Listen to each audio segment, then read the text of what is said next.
ओम शांति। परमपिता परमात्मा हम बच्चों की सोई हुई तकदीर को जगाने आते हैं।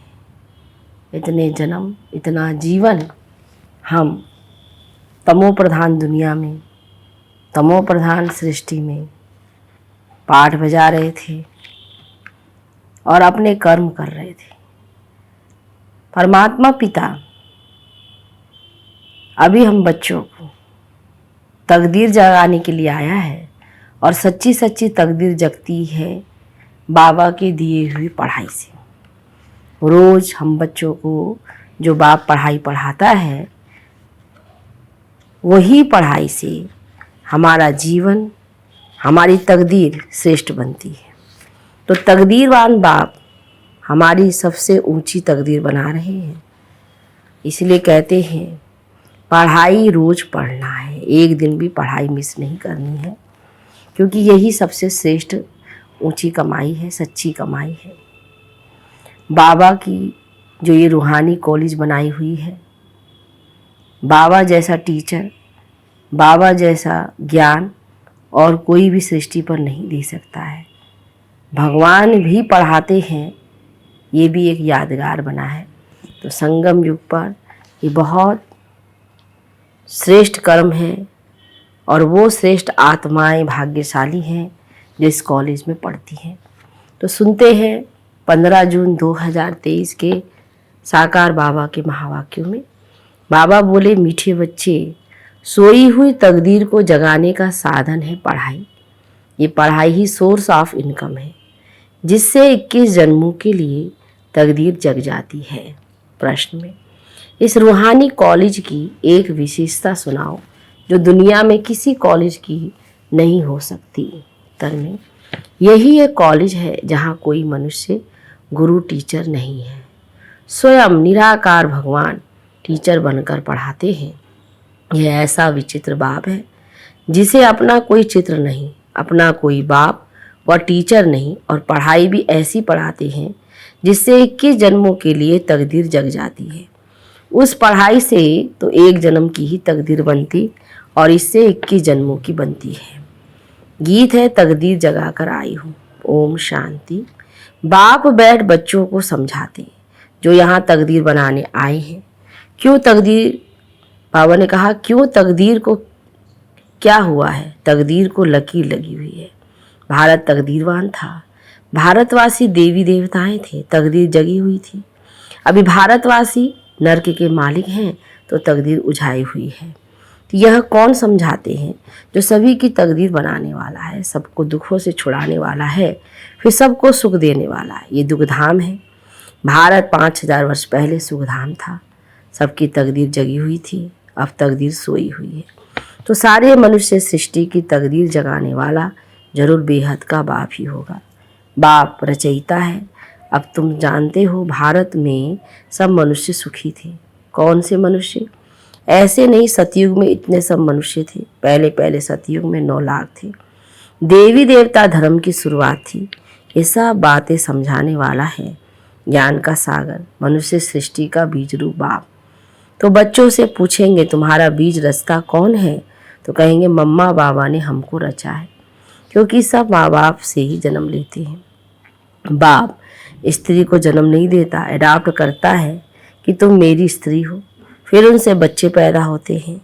तो वह है क्रिएटर। स्त्री को अडॉप्ट किया, कन्या पराए घर की थी, उनको अपनी पत्नी बनाते हैं।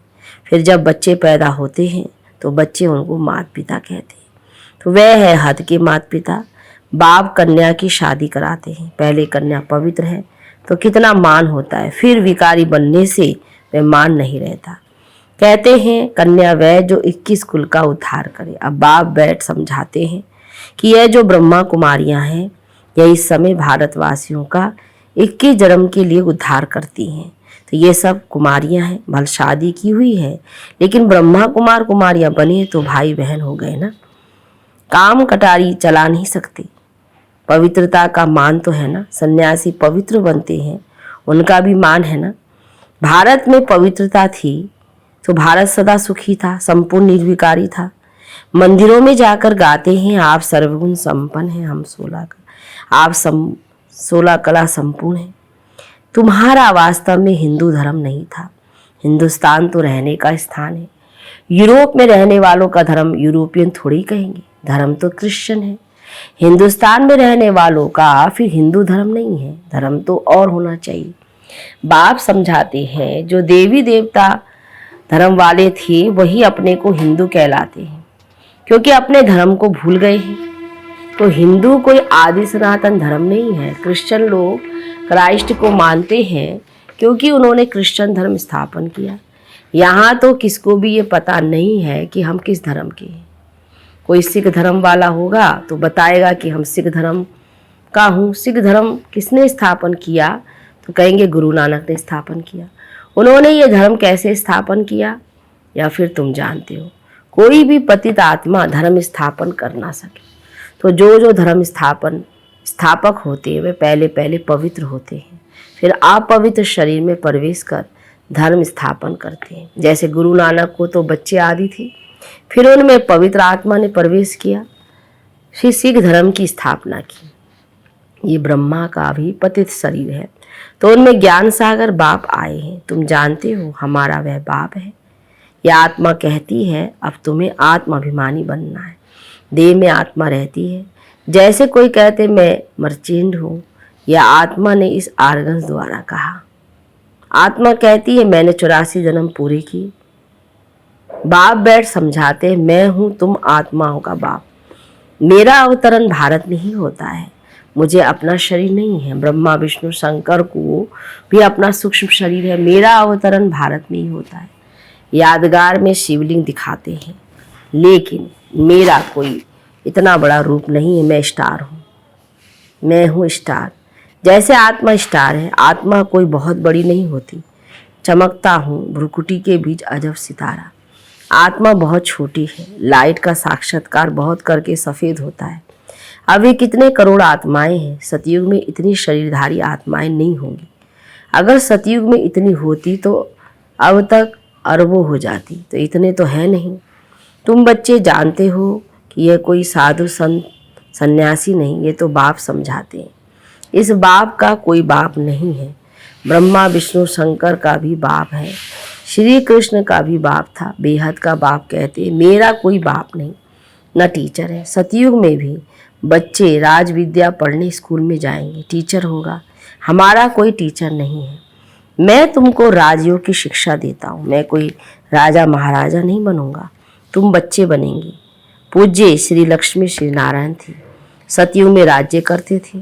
तो यह निराकार बाप इस शरीर में विराजमान हो पढ़ाते हैं आत्माओं को।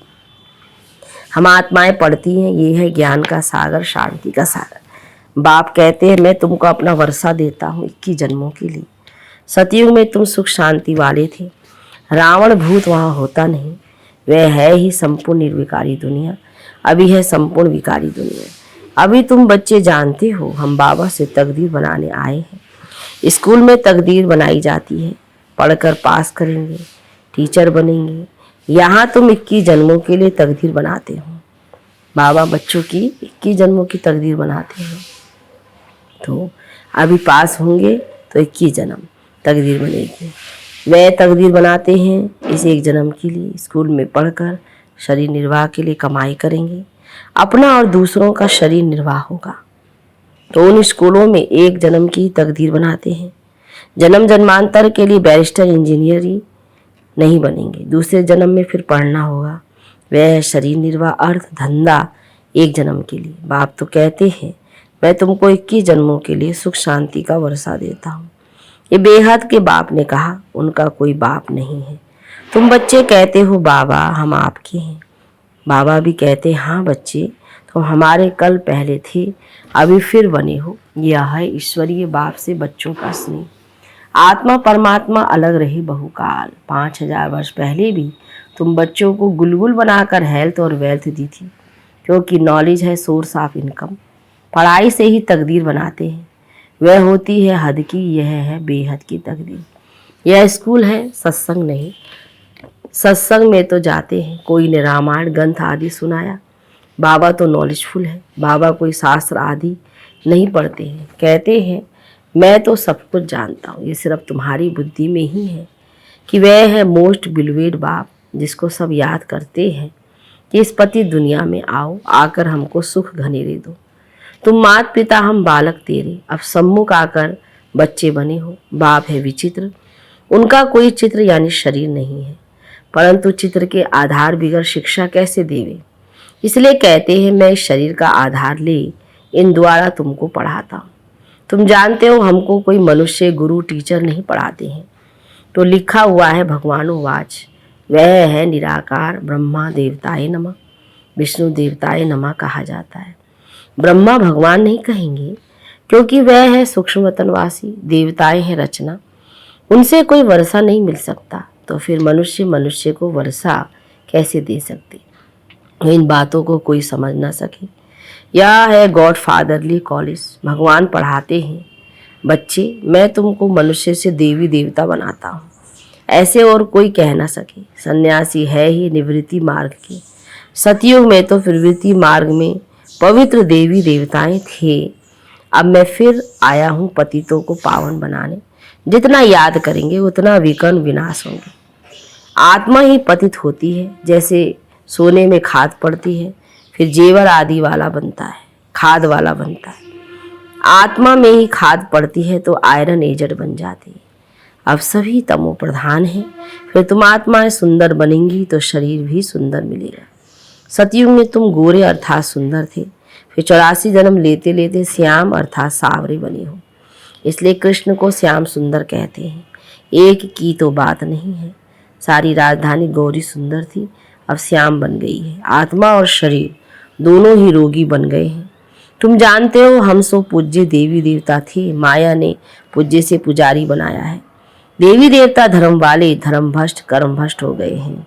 देवताओं के आगे जाकर कहते हैं हम नीच पापी हैं, हमारे में कोई गुण नहीं है, हम कंगाल दुखी हैं। भारत में देवी देवताओं का राज्य था, भारत सिरताज था, अब तो प्रजा का प्रजा पर राज्य है। बाप को जानते नहीं, यह तो जानते हो इस पुरानी दुनिया का विनाश होना है। गाया जाता है विनाश काले विपरीत बुद्धि, किसकी? यादवों और कारवों की, जो बाप को नहीं जानते। भगवान उवाच, तुम्हारी तकदीर जो डूबी हुई थी वह अभी जग चुकी है। तकदीर बन जाने की यह पढ़ाई है। स्वर्ग का मालिक तो स्वर्ग की स्थापना करने वाला ही बनाएगा, तो स्वर्ग की स्थापना करने वाला है हेवनली गॉड फादर। नरकवासी माया बनाती है। तुम गाते भी हो दुख में सिमरन सब करे, सुख में करे ना कोई। भक्ति शुरू होती है द्वापर से, भक्ति का फल देने भगवान को आना पड़े। अब भगवान घर बैठे आए हैं भारत में, भारत उनका घर है ना। शिवरात्रि भी यहाँ मनाते हैं, मंदिर भी यहाँ बने हुए हैं। शिव बाबा तुम बच्चों को बैठ ये नॉलेज देते हैं, जिसको ज्ञान अमृत अथवा सुवी सोम रस भी कहते हैं। गोल्डन एजर बनाने वाले लिए नॉलेज देते हैं। तो नाम सोमनाथ पढ़ा है, अभी तो भारत बाबा कहते हैं कितना कंगाल है। तुमको इस समय 3 पैर पृथ्वी के भी नहीं मिलते, कहाँ बैठकर पढ़ते हो। यह तो बड़े से बड़ा हॉस्पिटल कम कॉलेज है। बाबा कहते तुम मिडगेट हो, कहते हो बाबा मैं आपका 12 मास का बच्चा हूँ। आत्मा बोलती है इस शरीर द्वारा, बाबा मैं 6 मास का बच्चा हूँ। तुम मिडगेट हुए ना, बोलता हूँ मैं आपका बना हूँ। अच्छा, अब अच्छी रीति पढ़ो तो साथ ले जाऊँगा।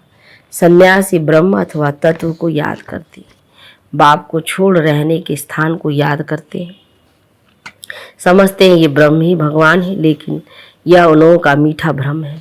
ब्रह्म तत्व जिसमें हम अशरीरी आत्माएं निवास करती हैं, उसको भगवान कैसे कहा जा सकता है। फिर कहते हैं ब्रह्म में लीन हो जाएंगे। आत्मा तो अविनाशी है, आत्मा उनको पाठ बजाते ही रहना है। बाप अच्छी रीति बैठ समझाते हैं। ये दादा भी भल शास्त्र आदि पढ़े हुए थे, परंतु मुझे नहीं जानते थे। अब इनको भी सुनाता हूँ, इनको आत्मा सुनती है। मैं इनके बाजू में आकर बैठता हूँ, तुमको पढ़ाता हूँ तो यह भी सुनता है।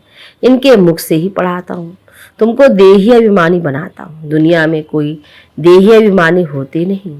तुम बच्चे बेहद के बाप से बेहद सुख का वर्षा ले रहे हो। 5000 वर्ष पहले मुआफिक सन्यासियों आदि को अपने शास्त्र ही बुद्धि में आएंगे।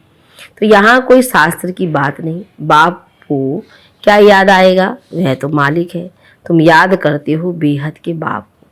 प्रजापिता ब्रह्मा के तुम ब्रह्मा कुमार कुमारियां हो, तो दादे से वर्षा लेते हो ब्रह्मा द्वारा। फादर है साकार, ग्रैंड फादर है निराकार। शिव बाबा की आत्मा इसमें है, दोनों है निराकार। ये साकार फादर, फादर भी है तो मदर भी है। इनसे तुमको अडॉप्ट करते हैं। अच्छा, मीठे मीठे सीखी लदे बच्चों प्रति माता पिता बाप दादा का याद प्यार और गुड मॉर्निंग। रूहानी बाप की रूहानी बच्चों को नमस्ते, रूहानी बच्चों की रूहानी बाप दादा को गुड मॉर्निंग, नमस्ते बाबा नमस्ते। वरदान में अच्छा, पहली पॉइंट धारणा के मुख्य सार में पढ़ाई पर पूरा ध्यान देकर 21 जन्मों के लिए अपनी तकदीर बनानी है। एक बाप की मत पर चल अपना खाना आबाद करना है। दूसरी पॉइंट, आत्म अभिमानी बनना है। याद की यात्रा से आत्मा को संपूर्ण पावन बनाना है। वरदान में सदा अपने आप में शुभ उम्मीदें रख, दिल सहा बनने वाले बना, बड़ी दिल फराग दिल भाव। सदैव अपने में शुभ उम्मीदें रखो, कभी भी नाउम्मीद नहीं बनो। जैसे बाप ने हर बच्चे में शुभ उम्मीदें रखी, कोई कैसे भी है, बाप लास्ट नंबर से भी कभी दिल शिकस्त नहीं बने, सदा ही उम्मीद रखी। तो आप भी अपने से, दूसरों से, सेवा से कभी नाउम्मीद, दिल शिकस्त नहीं बनो, दिल साह बनो।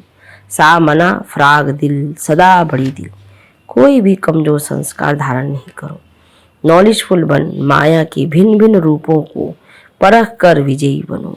स्लोगन में आप और बाप दोनों ऐसा कंबाइंड रहो जो तीसरा कोई अलग कर ना सके। अच्छा, ओम शांति।